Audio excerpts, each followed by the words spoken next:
बिस्मिल्लाहिर्रहमानिर्रहीम, अस्सलाम वालेकुम। आपका दोस्त सलमान हैदर। दुआ है परवरदिगार से कि उसने आपको और आपके अहले खाना को अपनी हिफ्ज़ अमान में रखा हुआ। टॉप स्टोरीज़ में असद उमर की मुलाकात हुई है, पहली मुलाकात हुई है जी 9 मई के बाद इमरान खान साहब से। उस मुलाकात का अहवाल भी बताना है, उस जेस्चर पोस्टर्स की भी बात करें जो शो किया गया और जो नहीं शो किया गया, उससे मुतलिक कुछ डिटेल्स हैं। परवेज़ खटक साहब ने जी अपनी मुस्तकबिल का फ़ैसला कर लिया है और एक नई उम्मीद भी जागी है इमरान खान साहब के लिए। उसकी कुछ तफसीलात मेरे पास है बड़े कन्फर्म सोर्सेज से, बहुत ही कन्फर्म सोर्सेज कि परवेज़ खटक साहब करने क्या वाले हैं। आप हैरान हो जाएंगे व्लॉग के सिलसिले में। और लड़ाई इत्तेहादियों की बस बढ़ने वाली। एक और अहम इत्तेहादी गिरफ्तार हुआ और इसको बड़े तूम तड़ाक से लेके आए थे उस इत्तेहादी को। तो जूतियों में दाल बटने का वक्त हुआ जाता है। किसी ने यह भी कह दिया ना, अज़मा बुखारी कह रही थी बिलावल ने तो जो तकरीर कर दी परसों, वो तो इलेक्शन की तकरीर थी। उन्होंने पूरा प्लान पोर्शंस बनाए में किस वक्त कौन सी तकरीर करनी है, किस वक्त कौन सी साल के किस हिस्से में कौन सी करनी है। तो आज उसका समर भी मिल गया है बिलावल भुट्टो साहब को। और थोड़ी जल्दी कर दी, धमकी दी थी ना उन्होंने कि इलेक्शन से अगर आपने बजट पास करवाना है तो बजट अगर पास करवाना है तो हमारे मुतालबात पूरे करने पड़े। वो कुछ मज़ेदार चीज़ें, काफ़ी खबरें एक के बाद एक आपके सामने रखता हूँ। रिक्वेस्ट वीडियो मुकम्मल देखें, अच्छी लगे तो चैनल सब्सक्राइब कर दें ताकि आने वाले वक्त में मैं और आप महव गुफ्तगू हो सके। इमरान खान साहब की जी इस मुलाकात से मुतलिक तो मैंने डेफिनेटली आपको बताना है।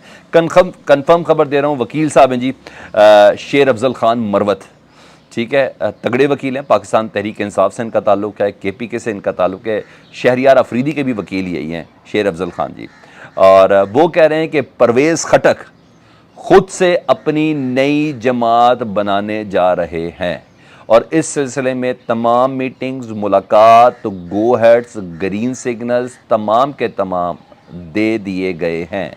यानी परवेज़ खटक साहब का जो जहांगीर खान तरीक के ग्रुप में शामिल होना या किसी और जगह पे शामिल होना, नो, ये बात आप मेरी भी कंफर्म कर लें। मैं इसको 3 जगह से और से भी कंफर्म करके आपसे बात करूँ, लेकिन सोर्स आपके सामने करना तो शेर अफजल खान मरवत मैं आपको पहले बता रहा हूँ जी। और ये डिसाइड हो गया जी। और उन्होंने अब जहांगीर खान तरीन साहब का सारा माहौल देख लिया, ठीक है, और न सिर्फ माहौल देख लिया, पता चल गया कि ये मुर्दे के अंदर ऑक्सीजन जिस तरीके से डाली जा रही है। अभी तो देखिएगा इनके चीथड़े उड़ जाने JKT पार्टी के।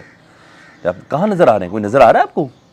जो पहले दिन थे उसके बाद के कोई नज़र आ रहे हैं? सिवाय फिरदौस आशिक अवान के अलावा मुझे आपने बताना है, सिर्फ और सिर्फ फिरदौस आशिक अवान के अलावा मुझे बताएं कोई आपको नज़र आ रहा है तो ज़रूर मुझे बताइएगा। कोई बयान, कोई स्टेटमेंट, कोई मुद्दा, कोई ऐसी चीज़ मुझे आप बताएं। बाकी वो रोकड़ी छोकड़ी वजह क्या है यार, ये अपनी सीटें निकाल जाएं बड़ी बात है। मैं तो इनकी ज़मानतें ज़ब्त करने तक से मुतालिक मुझे समझ आ रही है। तो जब है ही किसी किस्म की नहीं, जो पार्टी थी उस दिन के लिए थी और वो सिंगल डे के लिए। तो अब इन्होंने ये फैसला, माहौल सारा देख लिया और तो परवेज़ खट्टर ने जाना मुनासिब नहीं समझा। और ये साहब कह रहे हैं कि परवेज़ खट्टर साहब को ये हुक्म भी हो सकता है ना कि आप अपना ज़्यादा ग्रुप बना लें और छोटे छोटे पदारी पर जब प्रेशर ग्रुप बनेंगे ना तो वो लूली लंगड़ी हुकूमत जो बनानी है तो वो प्रेशर ग्रुप का बड़ा मैटर करता है, वो होंगे। तो ये 2/3 मेजॉरिटी मैंने वैसे ही बताया कि पाकिस्तान में सज़ाए मौत होती है, उसके ख़त्म होने का वक्त है अगर 2/3 मेजॉरिटी किसी के पास है। तो अब जहाँ इस लूले लंगड़े सेटअप की तैयारी जो हो रही है तो उसमें मुकम्मल सपोर्ट ताकतवर हल्कों की परवेज़ खटक साहब को है। और इसमें KPK के लोग शामिल होंगे परवेज़ खटक साहब की पार्टी में। फाटा के जम इलाके जो हैं उसके लकी मरवत, कोहाट, मालाकंड डिवीज़न के लोग साथ मिलकर ये पार्टी बनाएंगे जी। और मतलब इसका दूसरा ये भी है कि अगर परवेज़ खटक साहब जहांगीर खान तरीन साहब के साथ नहीं मिल रहे तो इमरान खान साहब के साथ तो रीयूनियन हो सकती है ना एक अपनी पार्टी बना के। क्योंकि मैदान मैं अगर मुस्बत सोचूं तो मैदान खाली भी नहीं छोड़ना। जिस तरीके से ये रूलर चला रहे हैं ना पाकिस्तान तहरीक इंसाफ पर, या चलाने की कोशिश कर रहे हैं, तो मैदान खाली भी नहीं छोड़ना ना, वक्ती तौर पर कुछ तो करना है। तो ये मुझे रीयूनियन वाले इम्कानात मैं ज़रा ज़्यादा इस तरफ ज़रा वोट डालूँगा। और ये KPK है, इन्होंने अपने गली मोहल्लों में जवाब भी देना है अपनी वफादारियाँ तब्दील करने का। ये ज़हन में बताइएगा, इमरान खान की सबसे बड़ी पावर KPK है जिसने अब तक मामलात को रोक के रखा हुआ था। तो वहाँ के लोगों को तो आपको फिर पता, फिर वो लिहाज भी नहीं करते। उन्होंने गलत किया जो उन्होंने उन तनसीबात का नहीं ख्याल रखा। तो परवेज़ खटक साहब के अगर दिमाग में कोई ऐसी चीज़ हो तो नहीं, ये बेहतर की तरफ सोचना है, वहाँ ये चीज़ है।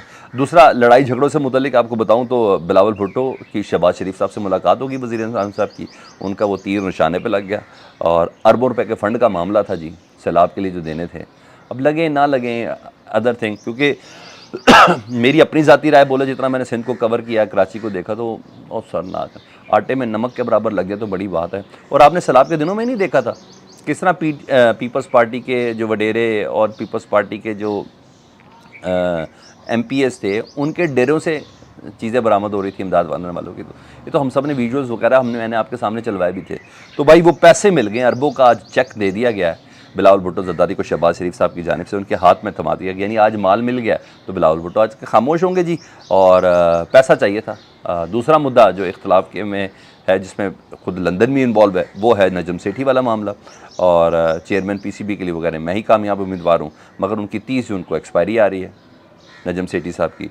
तो जो वज़ीर हैं एहसान मज़ारी साहब, जो वज़ीर बैनुल सवाई जो खेल चलो के हैं, तो उन्होंने कहा जी 30 जून का आखिरी तारीख़ है ज़का अशरफ की। 30 जून के बाद नजम सेठी की 30 जून के बाद ज़का अशरफ चेयरमैन होंगे। तो ये पड्डा इस लेवल पे, तो ज़का अशरफ साहब, और ऐसा ही होना है, मैं आपको बता दूँ, क्योंकि इसका अब पीपल्स पार्टी की डिमांड्स बढ़ती जाएंगी। ये जी इस्लामाबाद हाई कोर्ट में ऑडियो लीक्स का वाला मामला था, वही वाला जो साकिब निसार साहब के बेटे ने चैलेंज किया था कि मुझे पार्लिमानी कमेटी में जज़ा और सज़ा के सिलसिले में बुलाया जा रहा है। तो जस्टिस बाबर सत्तार साहब ने टाइम दिया हुआ था, अटॉर्नी जनरल साहब को आज बुलाया। अटॉर्नी जनरल साहब ने कहा मैं जवाब देता हूँ, मुझे थोड़ा टाइम दें।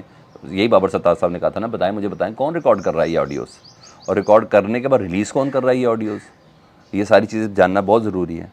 तो अटॉर्नी जनरल साहब ने मोहलत मांग ली थी, और अब 16 अगस्त तक का, यानी इस हुकूमत के आइनी मुद्दत ख़त्म होने के बाद तक का वक्त मिल गया जी, जवाब मांगा जी। और जज़ा और सज़ा की जो पार्लिमानी कमेटी है उसकी हैसियत का जायज़ा लेना है। तो यहाँ तो ये थी। और इत्तेहादियों के मामले से एक और छोटी खबर थी, मैंने कहा वो भी मैं बता दूँ। अली वज़ीर, जिनको बड़े तुमतराक से लेके आए थे ना, वोट डलवाया था शहबाज शरीफ साहब को, ये हुआ, फिर गिरफ्तारी हुई, फिर कमाल ही जलील हुए सिंध की जेलों के अंदर। और उसके बाद उनका मुकद्दर ही अगर ऐसा है तो हम क्या करें अली वज़ीर साहब का ना, मुँह ही नहीं बंद होता उनका, इतना खुनस है उनके अंदर पाकिस्तान के लिए और कायद आज़म के लिए। तो अली वज़ीर को रिहा भी किया गया, तो उनको फिर गिरफ़्तार किया और फ़ौज ने गिरफ़्तार किया। हरकतें उनकी ऐसी हैं। मसूफ़ इस बारी गिरफ़्तार हुए हैं जी अपनी ज़ुबान की वजह से। एंटी इस्टेब्लिशमेंट तकरीर उन्होंने की है, एंटी स्टेट तकरीर उन्होंने की है, कायद आज़म से मुतल्लिक़ मुग़लज़ात बकी हैं उन्होंने, और रियासती इदारों को धमकियाँ दी, उनका स्पना स्टाइल है जी। और अहम बात यह है कि ये हुकूमत के तादियाँ, हुकूमत की भी तादी जाती है, बिलावल भुट्टो के तादी, इनको बिलावल साहब लेके आए, इनको ज़रदारी साहब लेके आए हैं जी, हाँ जी। और ये रखना डालेंगे, और हुकूमत की किश्ती में एक ज़बरदस्त किस्म का सुराख होने वाला है, मतलब मसाइल शुरू होने वाले। आज खान साहब की पेशी असद उमर की मुलाकात से मुतल्लिक़ आपका तो 19 केसेस में खान साहब ज़मानत के लिए पेश हुए जी। जुडिशल कॉम्प्लेक्स में सारे केसेस मुंतकिल किए गए। सबसे पहले अलकादिर ट्रस्ट केस में इमरान खान और उनकी अहलिया की जो नैब कोर्ट में 4 जुलाई तक की ज़मानत की तौसी होगी। 4 जुलाई अमेरिकन का इंडिपेंडेंस डे है जी, ठीक है। 4 जुलाई की ज़मानतों की तौसी कर दी गई, यानी ईद के बाद, ठीक है। इमरान खान साहब और उनकी अहलिया की, बाकी सारे केसेस हैं उनके दौरान ज़मानतें ले रहे हैं इमरान खान साहब, मगर उनको कभी इम्कान है कि इमरान खान साहब को पूरी तैयारी के साथ है कि आज मुझे गिरफ़्तार किया जा सकता है। बहरहाल केसेस के दौरान असद उमर भी वहाँ मौजूद हैं, वो दहशतगर्दी के मुकदमे असद उमर भी भुगत रहे हैं। तो असद उमर से उनकी मुलाकात हुई है, हाल अहवाल पूछा, सलामदा हुई है। जो शो कराया गया वो ये शो कराया गया कि इमरान खान साहब ने ज़्यादा लिफ्ट नहीं कराई। जो सहाफ़ी जो पोस्ट कर रहे हैं कि वो, उन्होंने कहा मेरे साथ बैठ जाएँ, तो वो रोस्टरूम की तरफ चले गए और ये सब किए जा रहे हैं। तो शो ये कराया जा रहा है कि इमरान खान साहब ने लिफ्ट नहीं करी। मेरे ख्याल वक्त का तकाजा भी है कि ये शो करना बहुत ज़्यादा ज़रूरी है, ये एक जान दो कालिब है। तो मुझे ऐसा लगता है। तो दीगर अदालतों में ज़मानतों के लिए खान साहब जा रहे हैं। दूसरी खबर, बल्कि एक और अहम खबर है, वो जो ज़ैर भंडारी साहब नहीं थे, जो वकील थे, जो इमरान खान साहब से मुलाकात करने के बाद बाहर निकले तो उठा लिया गया था, उनके अगवा के ऊपर और लतीफ़ खोसा साहब के घर पे फायरिंग के ऊपर, ये बड़े अहम केसेस में हुकूमत के ख़िलाफ़ खड़े हो रहे हैं। ये जो फ़ौजी अदालतें उनके ख़िलाफ़ खड़े हो रहे हैं, इनकी दरखास्तें हैं, ये तैयार करने वाले हैं, PTI को सपोर्ट कर रहे हैं, कुछ अपनी तरफ से भी चल रहे हैं। एतजाज़ हसन साहब के वकील हैं, ये बड़े अहम लोग हैं, ये मौजूदा सिनेरियो के बिल्कुल अपोजिट चल रहे हैं ना। उनके घर में फायरिंग शायरिंग हुई थी, तो उस अदालतों में उसके हवाले से ना बाकायदा लाहौर बार में इस वक्त सारे इकट्ठे हैं वकला और लाएमल तैयार कर रहे हैं। सबसे पहले तो उन्होंने आज का बाइकआउट किया, लेकिन आगे कैसे लेके चलना है, मैं बोला बड़े ही टेक्निकल तरीके से ये PTI और इस्टेब्लिशमेंट का मामला अब वकला की तरफ शिफ्ट हो रहा है, ये वकला और इस्टेब्लिशमेंट की तरफ जा रहा है। अल्लाह खैर करे। फीडबैक से मतलब ज़रूर आगा कीजिएगा। अपना बहुत ख्याल रखें। अल्लाहुम्मा सल्ली अला मुहम्मदिन व आले मुहम्मद।